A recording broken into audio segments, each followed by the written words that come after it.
তিতা ছাড়া করলার রেসিপি। হ্যাঁ, ঠিকই শুনছেন।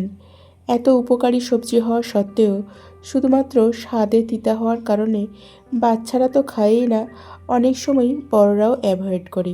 সে কথা মাথায় রেখেই আজকের আমার এই recipe. Evening to all of you friends, আমার আজকের রেসিপি ডিম করলা। করলাগুলো বারে বারে জল দিয়ে পরিষ্কার করে ধুয়ে নিলাম। এরপর এই রকম করে চাকা চাকা করে একটু মোটা মোটা করে ঠিক এই রকম করে আমি কেটে নিলাম। যেহেতু আগেই ধুয়ে নেওয়া হয়ে গেছে আর ধোবো না, সেই কারণে একটা শুকনো জায়গার মধ্যে আমি এটা রেখে দিলাম। সমস্ত করলা কেটে নেওয়া হয়ে গেছে। এরপর এর মধ্যে মেখে নিচ্ছি পরিমিত লবণ আর অবশ্যই পরিমিত হলুদ। এরপর এগুলোকে হাতে করে চটকে চটকে খুব ভালোভাবে মেখে নেব। মাখানো হয়ে গেলে এটা এখন সাইডে রেখে দেব। এরপর আমি কয়েকটা আলুকে খোসা ছাড়িয়ে নিয়েছি।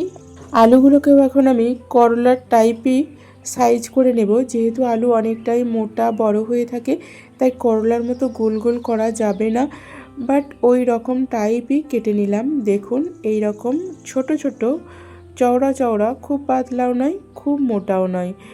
আলু কাটার পর অবশ্যই সেটাকে জলে দিতে হয়, তা না হলে আলু থেকে যে শ্বেতসার বা স্টার্চ বের হয় সেটা আলুকে কালো করে দেয়। তাই আলুগুলো জল দিয়ে ধুয়ে নিলাম। এরপর একটা বাটিতে আমি দুটো ডিমকে ফাটিয়ে নিচ্ছি। আপনারা এখানে ডিম কম বেশি করেও নিতে পারেন।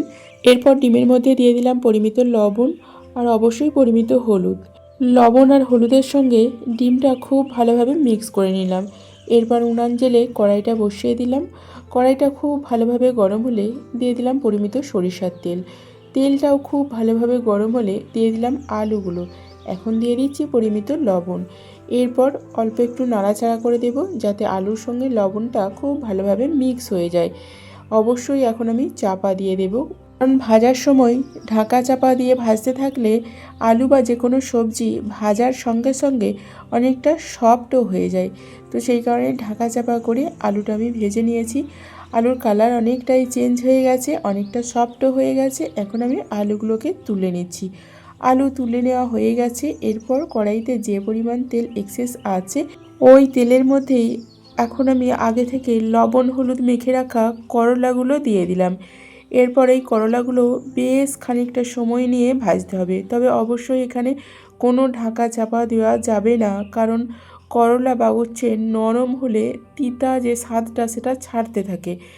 তাই তিতা না হয় সেই কারণে কোনো রকমভাবেই নরম হতে দেওয়া যাবে না। দেখুন, বেশ গোটা গোটা আছে, কোনো রকম নরম হয়নি। তো যেহেতু কড়াইতে তেল আর ছিল না, তাই পরিমিত সরিষার তেল দিয়ে দিলাম লবণ হলুদ দিয়ে মেখে রাখা ডিমটা। যেহেতু কড়াইটা অনেকটাই ছোট, তাই ডিমটা ভাজতে একটু প্রবলেম হচ্ছে, তবে এটা কোনো প্রবলেমই নয়, কারণ ডিমের যে কাটিং প্রসেস সেটা একটু ইউনিক হবে। তো ডিমটা এইভাবে ছেঁড়া কাটাভাবেই আমি ভেজে নিলাম।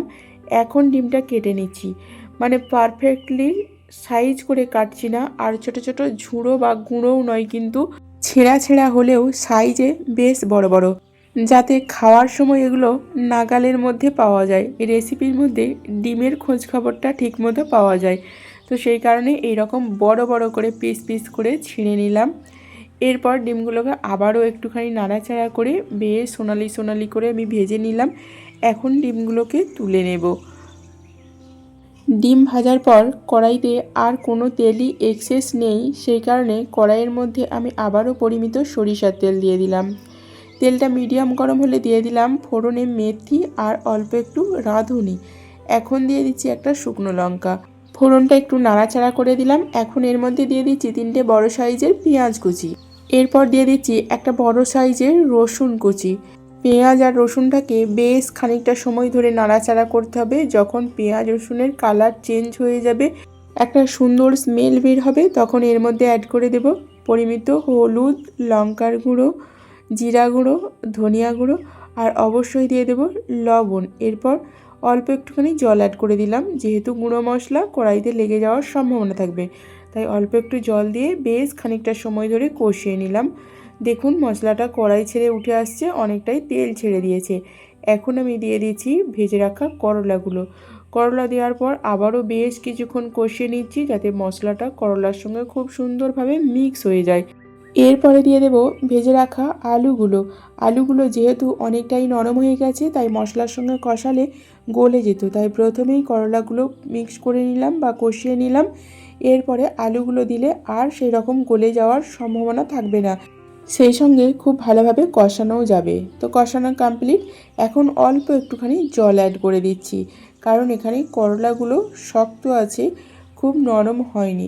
অল্প জল দেওয়ার কারণ খুব বেশি গলেও না যায় করলাটা। এখন দিয়ে দিলাম ধনিয়া পাতা কুচি, দুটো চেরা কাঁচা লঙ্কা, আর দিয়ে দিচ্ছি অল্প একটুখানি গরম মশলা পাউডার। এরপর অল্প একটু নাড়াচাড়া করে দেব, যেহেতু ঝোল নেই, ফুটে যে মিক্স হয়ে যাবে এমন সম্ভাবনা নেই, তাই একটু নাড়াচাড়া করে দেব। এরপর আমি আগে থেকে ভেজে রাখা ডিমগুলো দিয়ে দিলাম। ডিমগুলো দেওয়ার পরেও আবারও কিছুক্ষণ নাড়াচাড়া করে দেব, যেহেতু ঝোল নেই তাই ডিমের মধ্যে যে ঝোল অ্যাবজর্ব হবে সেই রকম সম্ভাবনা নেই, তাই ডিমটাকেও সবজির সঙ্গে খুব ভালোভাবে কষিয়ে নিলাম। এরপর চাপা দিয়ে দেব। চাপা দিয়ে 2-3 মিনিট পর পর খুলে দেখে নেব, আর সঙ্গে কষাতেও থাকবো। যেহেতু জল দেওয়া হয়নি তাই তলায় লেগে যাওয়ার সম্ভাবনা থাকবে, তাই বারে বারে ঢাকা চাপা করে নাড়াচাড়া করতে হবে। দেখুন এখন রেসিপিটা কমপ্লিটের পথে। এখন দিয়ে দিচ্ছি অল্প একটুখানি চিনি দেওয়ার আগে অবশ্যই কনফার্ম হতে হবে আলু এবং করলা সিদ্ধ হয়েছে কিনা, কারণ চিনি দেওয়ার পর আর কিছু সিদ্ধ হয় না। চিনি দেওয়ার পর আবারও বেশ কিছুক্ষণ নাড়াচাড়া করে চিনিটা মিক্স করে দিলাম। আপনারা হয়তো ভাবছেন তিতার মধ্যে আবার চিনি, সেটা আবার কেমন স্বাদ? হ্যাঁ বন্ধুরা, অবশ্যই ভালো লাগবে, কারণ আমরা উচ্ছের সঙ্গে কুমড়ো অবশ্যই রেসিপি করে খাই, তাই এটাও সেই রকমই স্বাদ অনেকটা লাগবে, কোনো অংশেই কম লাগবে না। তো বন্ধুরা, রেসিপিটা আমার কমপ্লিট। আপনাদের কেমন লাগলো এই রকম একটা রেসিপি অবশ্যই কমেন্ট করবেন, আর যদি ভালো লেগে থাকে তাহলে রেসিপিটা ফলো করে অবশ্যই একদিন বাড়িতে ট্রাই করবেন। বন্ধুরা, আজ তাহলে আসি। আবারও দেখা হচ্ছে পরবর্তী ভিডিওতে নতুন একটা রেসিপির সঙ্গে। ততক্ষণ পর্যন্ত সুস্থ থাকবেন, ভালো থাকবেন।